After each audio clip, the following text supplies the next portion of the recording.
여수 엑스포장 내 아쿠아 플라넷에서 멸종위기종 흰고래 벨루가가 잇따라 죽고 있습니다. 비좁은 수조에서 스트레스를 많이 받아왔다는 건데 동물단체들이 대책 마련을 촉구하고 나섰습니다. 전라남도가 친환경 저탄소 소재 산업으로 산업구조를 개조하는 사업을 추진합니다. 철강과 석유화학이 밀집해 있는 광양만권으로서는 의미 있는 산업으로 주목받고 있습니다. 봄을 넘어 초여름으로 넘어가고 있는 요즘 아직도 잎을 피우지 못하는 나무들이 있습니다. 지난 겨울 유난히 추웠던 게 원인으로 해당 관청이 실태조사에 들어갔습니다. 여러분 안녕하십니까? 화요일 밤 여수 MBC 뉴스데스크입니다. 오늘 오후 6시 기준 전남 지역에서는 코로나19 확진자 11명이 추가로 발생했습니다. 전라남도에 따르면 오늘 여수에서는 모두 6명의 시민이 확진 판정을 받았고 광양시에서 3명, 구례와 완도에서는 각각 1명의 확진자가 발생했습니다. 전라남도는 이 중 8명의 감염 경로를 파악했고 나머지 3명의 감염 경로를 조사하고 있습니다. 순천에서 일가족 4명이 한꺼번에 코로나19 확진 판정을 받았습니다.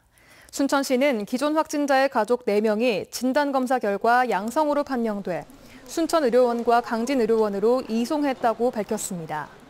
방역당국은 확진자들의 동선을 파악해 접촉자를 상대로 진단검사를 진행하는 한편 최초 감염원과 감염 경로를 추적하고 있습니다. 여수의 코로나19 확산세가 이어지는 가운데 여수시청 직원 1명이 양성 판정을 받아 일부 시청사가 폐쇄 조치됐습니다. 여수시는 코로나19 확진자가 발생한 국동 임시별관청사를 오늘 오전 10시부터 내일 오전 9시까지 폐쇄 조치하기로 했으며 본청 등에 근무하는 전체 직원들을 대상으로 전수검사를 실시하고 있다고 밝혔습니다.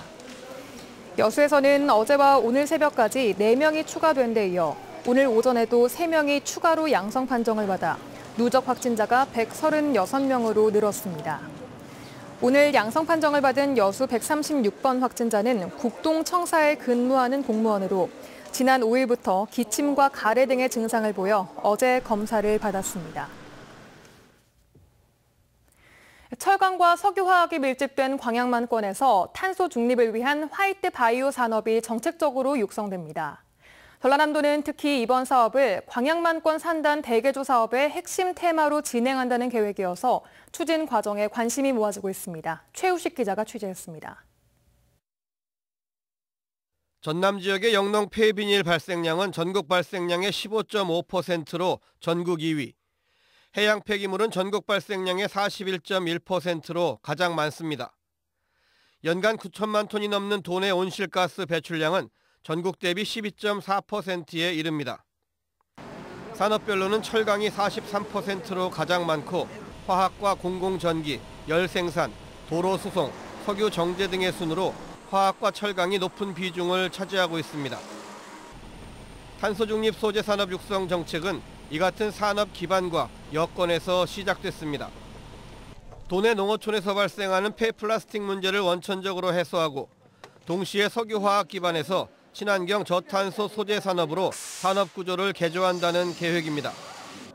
전라남도가 이번 분해성 고분자 소재 산업을 광양만권 산단 대개조 사업의 핵심 테마로 설정한 이유입니다.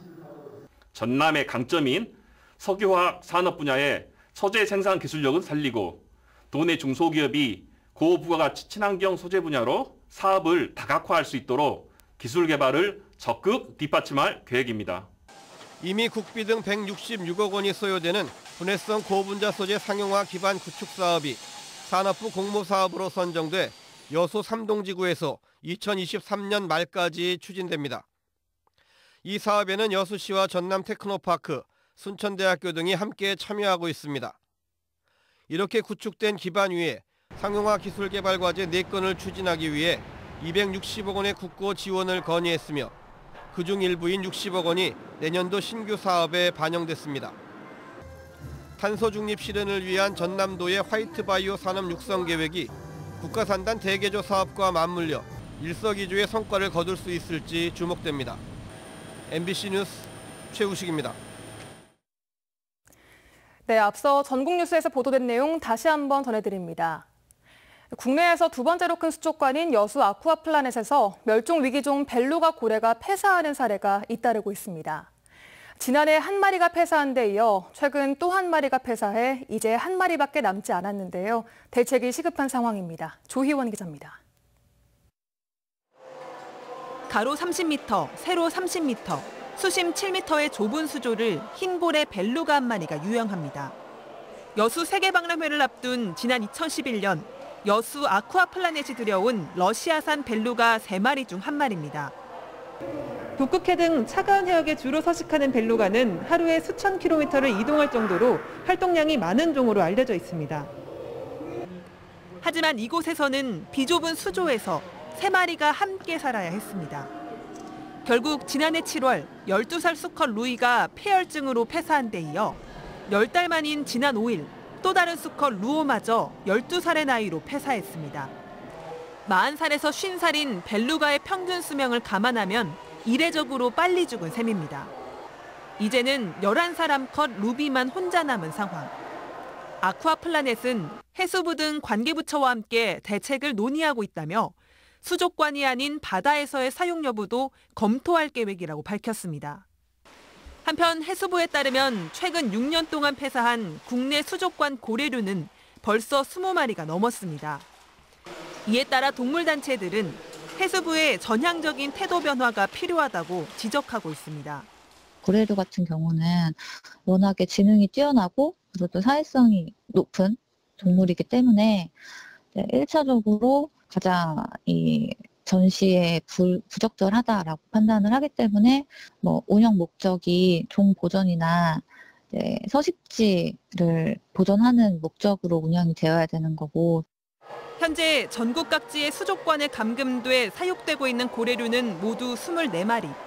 해수부는 올해 초부터 고래류 수입을 전면 금지하겠다고 발표하고 바다 사육장인 바다 쉼터를 조성하는 법안을 추진하고 있습니다. 하지만 고래류마다 다른 습성과 서식 환경을 고려한 신중한 접근이 필요하다는 우려도 여전한 상황입니다. MBC 뉴스 조희원입니다. 순천 연향뜰 개발사업지구가 토지거래 허가구역으로 지정됐습니다. 전라남도는 지가 상승을 노린 투기 행위를 막기 위해 순천만 국가정원 인근 426필지 0.48제곱킬로미터를 토지거래 허가구역으로 지정했다고 밝혔습니다. 지정 기간은 내일부터 오는 2026년 5월 11일까지이며 해당 구역에는 숙박시설과 근린생활시설, 공원 등이 들어설 예정입니다. 광양 원도심 주민수건 사업의 신속한 추진을 촉구하는 지역사회 여론이 확산하고 있습니다. 광양읍 이장협의회는 오늘 성명서를 통해 광양읍 지역은 원도심이 형성된 지 50년이 넘었지만 아직 소방도로가 개설되지 않아 화재 진압이 어려운 데다 도시가스가 공급되지 않는 등 거주민의 생활 불편이 극심하다고 주장했습니다. 협의회는 이와 함께 18개의 미개설 소방도로 개설과 주민자치센터와 청년행복주택 건립 등 지역 내 주민 수건 사업의 신속한 추진을 촉구했습니다.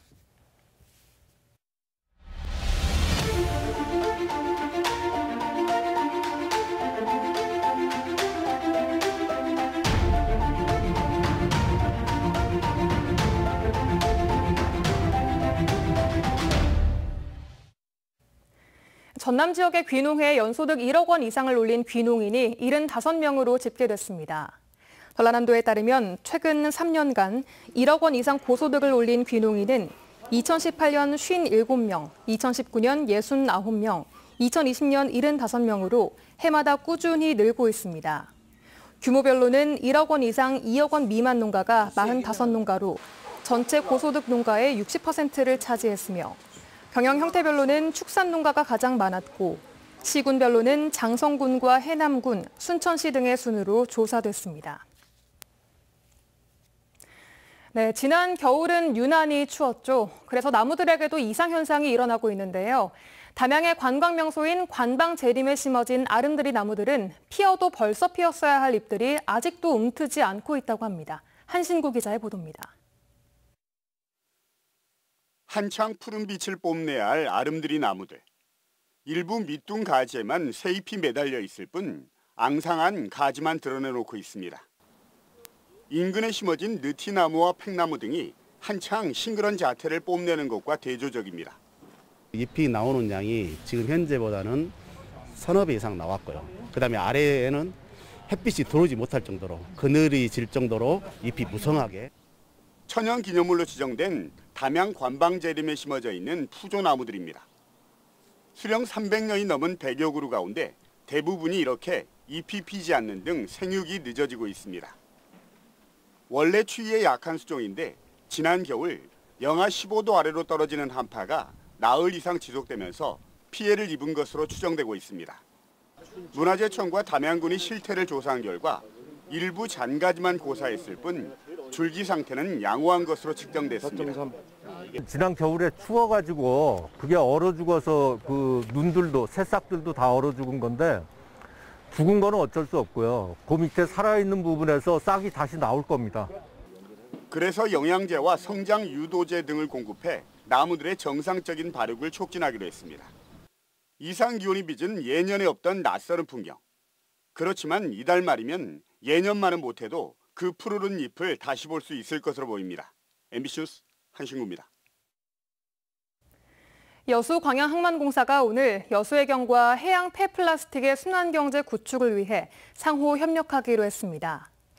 여수광양항만공사는 오늘 여수해경과 업무 협약을 체결하고 여수광양항 입항선박에서 배출되는 플라스틱 쓰레기가 선순환될 수 있도록 수거 플라스틱의 국제 인증과 순환 체계 구축 등 상호 협력하기로 했습니다. 공사는 앞서 지난해 입항선박에서 배출되는 플라스틱을 수거해 지역 사회적 기업과 함께 업사이클링 가방 200개를 만든 데 이어 올해는 여수 지역까지 수거 지역을 확대한 바 있습니다. 전남 22개 시군 어촌개장협의회가 일본 정부의 원전 방사능 오염수 해양 방출 결정을 규탄하며 즉각 철회할 것을 촉구했습니다. 이들은 오늘 전남도청 앞에서 발표한 성명서를 통해 원전수 해양 방출 결정은 수산업뿐 아니라 국민의 식생활과 안전, 생명을 위협하는 중차대한 사안이라며 우리 정부도 방류 저지 대책을 마련해야 한다고 강조했습니다. 오는 13일부터 전동 킥보드와 같은 개인형 이동장치의 무면허와 음주주행 단속이 강화됩니다.